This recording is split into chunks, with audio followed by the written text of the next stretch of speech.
Where should I travel? Which place should I visit? Well, actually, I'm not going to answer that question for you. Now, my travel experiences are not great, but from where I have been, I feel lucky enough to have visited these places and learn from my experiences. I am going to choose my top 5 favorites. So, let's get started with number 1, Crimea. Crimea is a beautiful place. Very nice. So, what can I say? I have notes in my laptop. Maybe we can just read those, see what the hell that says, alright? Okay, Crimea, I have to talk about it for 1 minute. Show a map of it. So, map, climate map. So what does that mean? Where it is on a climate scale. As you know, we have different types of climates throughout Earth, going from north to south. Of course, the hottest and the wettest is tropical wet climate. So, the main point to go to Yevpatoria, as all the tourists do from around the region in the summer, is the beach. Beach, well, I can only say nice things about it. Yellow sand, okay? Not white sand, but the sand is very soft. Water is very clear. Temperature is good. Beach strip is quite long. Some are quieter, more expensive ones. There's some, when I was there, were unowned. So you can just go there, not pay. It was free. It was a bit more dirty because of all the seaweed. Beautiful stuff made by nature.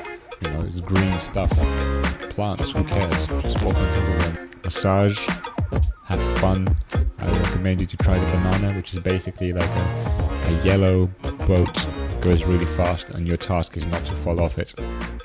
You can do jet skis, beach, you know, good temperature. The old town. Well, the old town, I don't know how old it is. The city's pretty old. I think it's over 1,000 years old. Now, what you can do there while you're there is obviously take pretty pictures. It looks lovely. It's like a garden, especially in the summer. And try something called cheburieki. They say this is the place where it comes from. Now, you can get cheburieki, they say it's a Ukrainian traditional dish.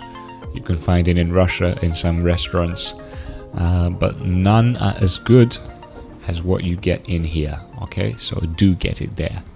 Talk about other places in Crimea like the mountains, forests and monastery.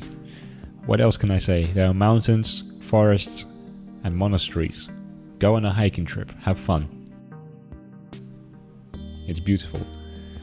You got 10 pictures from me. What else do you need me to say? All right, Crimea is done. Cambridge. Cambridge. As you can see on the map, it is located just above London in England, and you can get there easily by train. All right, it will take you about half an hour on the fast one, maybe up to an hour on the slow one. Cambridge we also call Silicon Fen. Like you have Silicon Valley in the United States, Cambridge is the Silicon Fen. Same reasons, just it's a fen. So this is a small city, of course, famous for its university.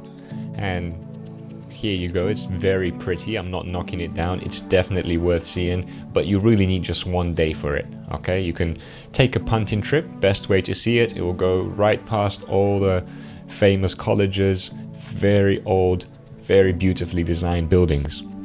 Okay, and punting trip, you can either do it yourself, okay, hire a whole boat and then push it yourself, or you can go with a guide, just an insider secret.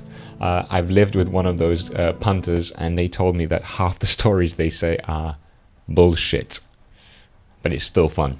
Though Cambridge is famous for Cambridge University, I'm proud to say that when you arrive to the station, it says Home of Anglia Ruskin University, which is where I went to.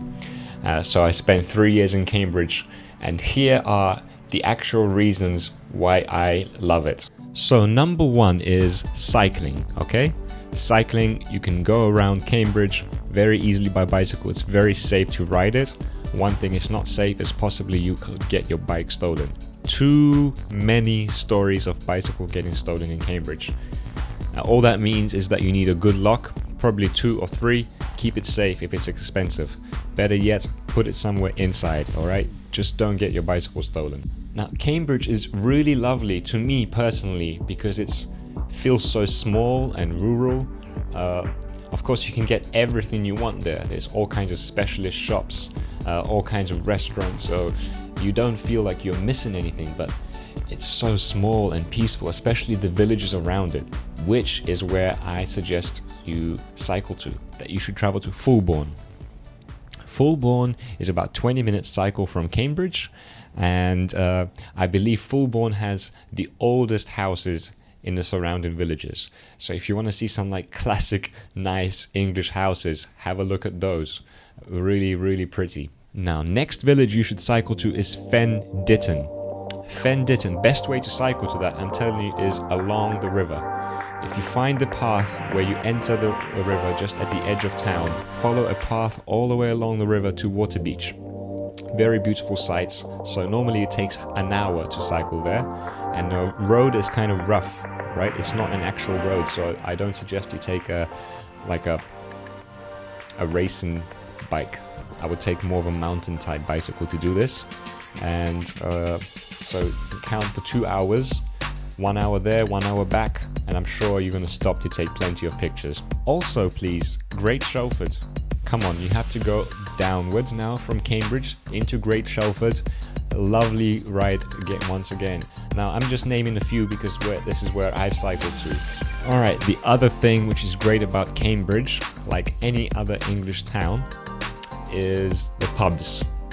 Okay, the most famous pub and the oldest pub in Cambridge is called the Eagle, and you can find that easily. Just Google it. Now, all these places I'm telling you can easily Google them, right? So if you want to really go there and plan your trip, look it up yourself. I'm just telling you the names. The Eagle, you will find it very easily. Now, as it is the oldest pub in Cambridge, it is kind of a tourist attraction. It still works like a normal pub, and the prices are not affected, but the wait time for your food might be affected. The other pub that I've been to and I'm really impressed by, because of its selection of local craft beers, is amazing. It's just huge. I've tasted a beer there which was 12%. It tastes like wine, but it is beer. Devonshire Arms.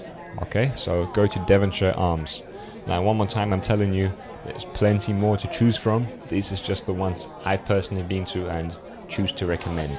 Looking at the climate map as well, you notice that it's in a totally different position to Crimea. It has a very different climate, so it's a bit wetter, it's a bit cooler, so the winters are not too harsh, they're quite mild. So mild winters and mild summers really, and rains pretty often. Not heavy rain like in the tropics, but it does rain. But that's England for you. You know, you're not going for a beach holiday here, okay?